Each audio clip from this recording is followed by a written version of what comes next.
Assalamualaikum warahmatullahi wabarakatuh. Berjumpa lagi berjumpa bersama saya Arif Ang. Ya teman, ini 4 hari lagi saya mau memanen ikannya teman. Ini ya keuntungan ternak ayam ya kan. Terus di atas kolam ikan seperti ini ya seperti ini teman. Jadi saya setiap tahun, yang jelas itu setiap tahun sekali saya panen. Kalau tidak ada hajatan yang lain, setahun saya 2 kali panen ikannya. Tapi kalau nggak ada hajatan, saya setahun sekali panen setiap hari raya teman, untuk memanen ikan yang ada di kolam bawah kandang ayam ini teman. Jadi ini ya udah membandrol harga saya teman. Ini per kilonya untuk mujair atau ikan nila ini 1 kilonya saya 30.000 teman di tempat saya. Kalau di pedagang sih sampai ada 34, ada yang 35, ada 31. Karena saya ini ternak sendiri ya saya akan murah ya kan. Kalau di orang saya hidup di kampung ya kan, kalau murah juga berkah juga ya kan. Karena saya juga tidak seperti pedagang, tidak ibaratnya beli jadi ambil untung. Karena saya ini ternak sendiri ya saya ambil harga 30.000 aja ya kan, murah meriah ya, sambil membantu orang juga ya kan, jadi harganya lebih murah ya kan, meringankan seperti itu. Jadi alhamdulillah ini udah banyak yang order ya kan untuk ikan nilainya khususnya. Tapi kalau untuk ikan-ikan mas ini saya nggak saya jual teman. Apa beras cupnya juga saya nggak pernah jual, karena sering sayang saya jual ikan mas atau ikan beras cup seperti ini, karena ini saya ternaknya benar-benar dari kecil kalau yang untuk ikan-ikan mas ini. Jadi saya yang jual khusus ikan mujahirnya atau nila seperti ini. Ikan nilainya kan cepat besarnya teman. Jadi setiap saya panen nanti saya beli bibit lagi yang ukuran ya 3 jari seginilah atau 4 jari 3 jari, setahun udah bisa kita ambil teman. Kalau saya belinya masih larva kecil-kecil itu setahun tuh nggak panen teman, masih kecil. Tapi kalau kita ternaknya udah 3 jari atau 4 jari, tahun udah lumayan besar, udah layak konsumsi seperti itu. Jadi ini biarpun di atas kolam seperti ini tidak full makan telek ayam juga teman ya kan, juga makan ada sisa-sisa dedak seperti ini ya kan, seperti itu. Jadi saya sering juga saya kasih tanaman-tanaman hijau seperti itu, seperti ada lengko itu kalau di tempat saya namanya apa ya ini. Jadi lengko itu daunnya seperti ini teman. Kalau di tempat saya namanya lengko, tapi kalau di tempat lain mungkin ada nama lain seperti ini. Ini untuk ikan mujahir atau ikan apa itu sangat suka sekali kalau kita kasih tanaman seperti ini, karena ikan mujair atau nila ini ya pemakan segala juga ya kan, daun-daunan seperti ini dia juga sangat suka sekali teman. Kalau ini tuh satu kolam sini sampai sana, kalau saya ambil itu ini isinya ada ya berapa 1 kintal lebih lah ya sama ikannya. Tapi saya nggak pernah jual semuanya teman, saya jual yang terus besar-besar yang layak konsumsi. Jadi saya yang masih 3 jari atau 4 jari saya sisakan buat suatu saat mungkin saya kepingin makan ikan ya kan, seperti itu masih ada stok di dalam kolam seperti itu. Kalau yang masih 3 jari kan sayang kalau dijual, juga kalau dimasak juga dagingnya belum terlalu tebal ya kan, jadi kurang maknyus lah seperti itu ibaratnya. Jadi yang benar-benar yang udah layak konsumsi seperti itu. Jadi kalau misal teman-teman punya kolam seperti ini ya tidak ada kata jijik, jadi yang penting ya halal aja teman ya kan. Kalau bicara jijik itu persepsi orang masing-masing, biarpun kandangnya di atas kandang ayam seperti ini teman. Buktinya dari bertahun-tahun, dari dulu-dulu ya keluarga saya tetap sehat-sehat aja mengkonsumsi ikan seperti ini ya kan. Yang penting halal seperti itu.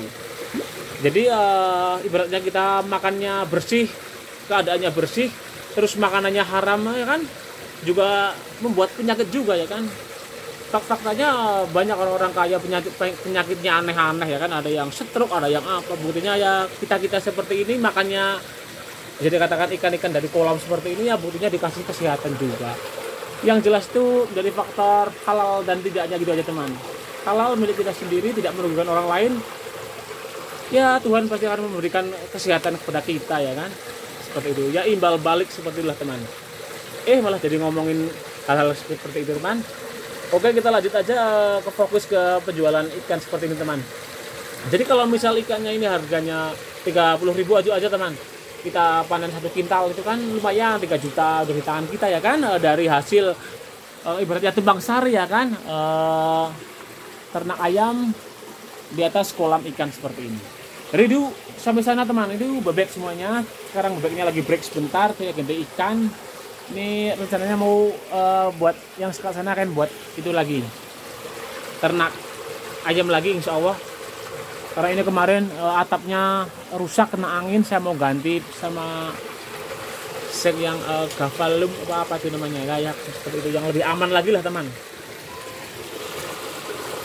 Jadi kalau ternak maksudnya budidaya ikan ya kan, bisa panen ikan di atas kolam, maksudnya kolam di bawah kandang bebek ataupun kandang ayam, ini tuh tidak full makan kelek teman. Jadi ada makanan-makanan sisa, sering nasi ya kan, yang tanaman-tanaman seperti ini. Jadi tidak hanya tanaman lego aja yang dia suka, ada daun singkong juga suka. Terus rumput apa itu namanya lah, pokoknya itu ada rumput yang daunnya lebih lunak bagus, itu ya banyak yang suka kalau ikan. Apalagi kalau kita memberikan seperti ini, ada sisa-sisa dedak seperti ini ya, dia kan lebih suka sekali ya kan, seperti itu. Juga nanti gampang kita ambilnya. Jadi lumayan lah kalau kita ternak ayam ya kan, sebagai sampingan dari ternak ayam kita ya kan teman, seperti itu. Juga kandangnya itu enak teman membersihkannya, kotorannya kita kan kasih pakai ini, namanya di sini kawat sari lah seperti itu. Terus kotornya kan dari sini, jadi mudah dibersihkan lah, tidak ada lawatnya sama sekali. Juga di sini itu tidak bau teman, karena untuk aliran irigasinya saya dari sawah. Jadi diusahakan aliran irigasinya yang besar mungkin seperti ini teman. Jadi pergantiannya tuh sangat bagus. Ini tidak direkomendasikan untuk air yang tenang atau yang tidak ada pergantian air seperti ini. Ini pasti akan menimbulkan bau kalau menurut saya, seperti itu. Tapi kalau airnya besar seperti ini tidak akan menimbulkan bau sekali. Juga di dasar kolam tuh bersih, ibaratnya tuh tidak ada kotorannya yang sisa di dalam dasar-dasarnya teman. Ini bersih sekali. Besok kalau saya 4 hari lagi saya akan upload saat saya panen ya teman. Teman buktikan sendiri kalau dasarnya udah bersih teman. Biasanya kan dasarnya di sana bersih lah. Ini ada airnya yang cukup deras. Ini ngumpulnya itu di bagian tengah. Ini kayak ada di sini tuh blendering atau namanya lumpur lah, jadi lumpur-lumpur seperti itu. Itu yang kita ambil, lumpurnya dikurangin supaya lebih bagus lagi untuk pertumbuhan ikannya teman. Kalau habis panen ikan itu lumpurnya dibuangin, jadi kan lebih luas lagi, leluasa. Kadang kolam itu kalau lumpurnya terlalu tidak pernah dibuangi atau dibersihkan atau dibuang lah, dia akan jadi sedimentasi yang jadi tinggi ya kan, seperti itu. Jadi kolamnya itu jadi nggak terlalu dalam kan, seperti itu. Oke teman, ini aja kira-kira sharing-sharing saya tentang keuntungan panen ikan di bawah kandang ayam. Oke, saya Ari, wassalamualaikum warahmatullahi wabarakatuh. Salam sukses para peternak.